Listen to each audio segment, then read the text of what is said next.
Sag. Welcome to my channel. I'm the Soul Teacher. I'm here today to do your weekly forecast from the 25th of January up until the 31st of January. Sure, and I just had the urge to just really breathe very, very deeply. So I feel that you need to breathe a bit this week.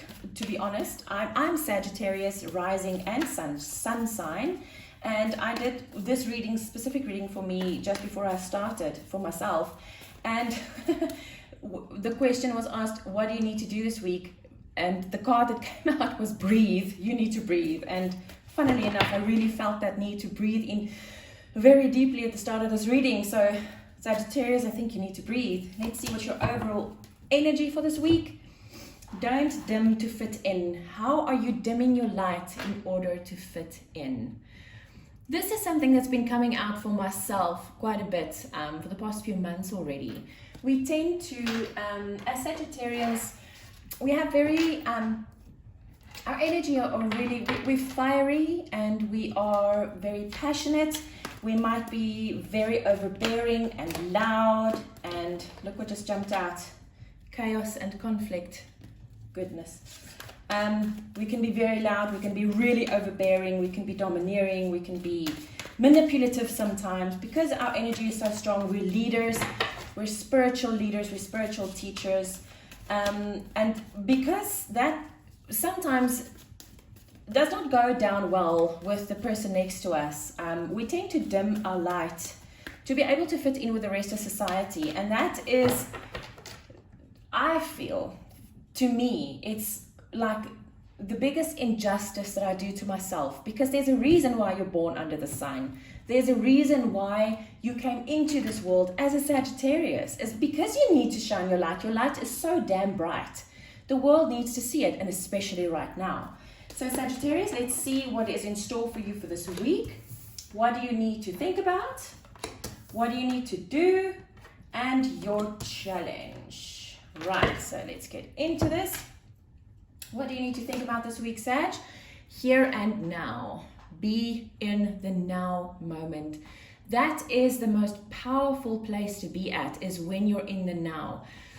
Sagittarians are very specific in a way that we tend to really look at the past and we don't forget. That's the other thing. We feel very, very deeply. And because we feel so deeply, we remember relationships, friendships, when people did us wrong, or whatever fits into your situation. We tend to visit the past a lot because it's so attached to emotion. Everything we do is so attached to emotion, and that's things that you don't forget. We tend to live in the past a lot, and also we are dreamers as well. So we tend to live out our futures before we even get there. I don't know about you guys, but I'm also a very logical and practical person, together with this high-flying dreamer type. It's all very jumbled up, really. So when I think of something that I either want to go towards, or whenever I'm on my way to something, is I play out specific scenarios in my head. And when we do that, we tend to limit ourselves, and we don't give the universe the chance to give us what we really want and what we really need. So we live in the past and we live in the future, and we forget about the now. But this is what's happening right now. And then because we're not present in the now, we change our own paths to a place where we don't necessarily want to be at. And that's one of the reasons why we work so hard towards something, and then we get there and it's like, this is not what I really wanted. This did not play out the way that I thought it would.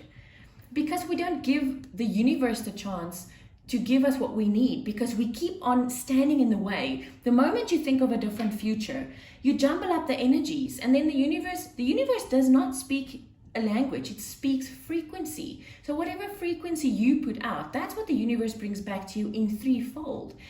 And because we're Sagittarians and we our imaginations are so fruitful. We live in our imagination, and because of that, we think of too many different things. And when we think and feel of a different thing, our vibration we put out to the universe also constantly changes. So we need to get our minds into focus into the now. And if you don't like where you're at right now, then change your thinking, change your way of doing, change your energy, and keep that constant. Because that's the only way the universe will be able to bring you what you are aiming for. That's a very big lesson that I had to learn over the past few months. So, yeah. What do you need to do this week? Peace. So in everything that I said about this card, when you are in a place where you go to so many different places in 5 minutes, you don't have peace. When you get your mind aligned and your thoughts aligned, automatically that pulls through to your feelings. When it pulls through to your feelings, it automatically pulls through to your energy. When it pulls through to your energy, that constant alignment of thoughts, feelings, and energies enables the universe to bring you exactly that.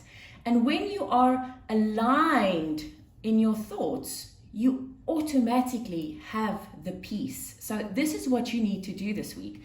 Just take note of this. There's a 3 and a 2, 5. That's a 2 and a 3, which is also a 5. Change your thinking, Sagittarius. Wow, that is a very, very powerful message right there, Sag. Your challenge, yeah, you see, is being flexible. Because when you're flexible, you have the ability to go with the flow, to flow with the energies that the universe is sending back to you.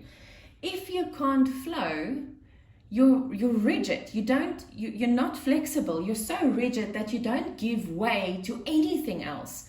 That puts you on a path where you feel stuck, where you feel you keep on going, you're trying to go forwards, but you keep on bumping your head against something.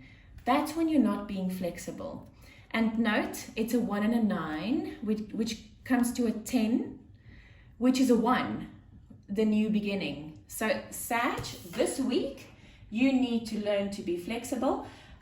Just note the colors on these cards. It's absolutely beautiful. It's all green, and it's like different shades of green, which automatically makes me think of peace and nature and quiet and just that feeling that I got at the beginning of the reading, where I've just felt I needed to take a very deep breath. I think that's what we need to do this week, Sag, is we need to take deep breaths. We need to make sure that we have peace in our hearts, because if we don't have peace in our hearts, it means that our minds are too busy. Okay, so Sag, let's see what what guidance the angels want to give us this week, or energies, if they want to give us energies, and this just popped out. See, the inner voice and unconditional love. This was my guidance when I did the reading for myself as well. Wow. I'm just going to take these. I mean, really? Okay, so the inner voice is, thank you, angels, for guiding me through my inner voice. So when your mind feels jumbled and in chaos, and remember the chaos and conflict card jumped out when I shuffled at first. I remember that now. When we feel chaotic, just stop. Breathe in deeply for a second and allow the angels to guide you through your inner voice. And then we have unconditional love, the Divine Mother. Thank you, Divine Mother, for helping me to give and receive the love I deserve. Wow, Sag, this is a very, very nice reading.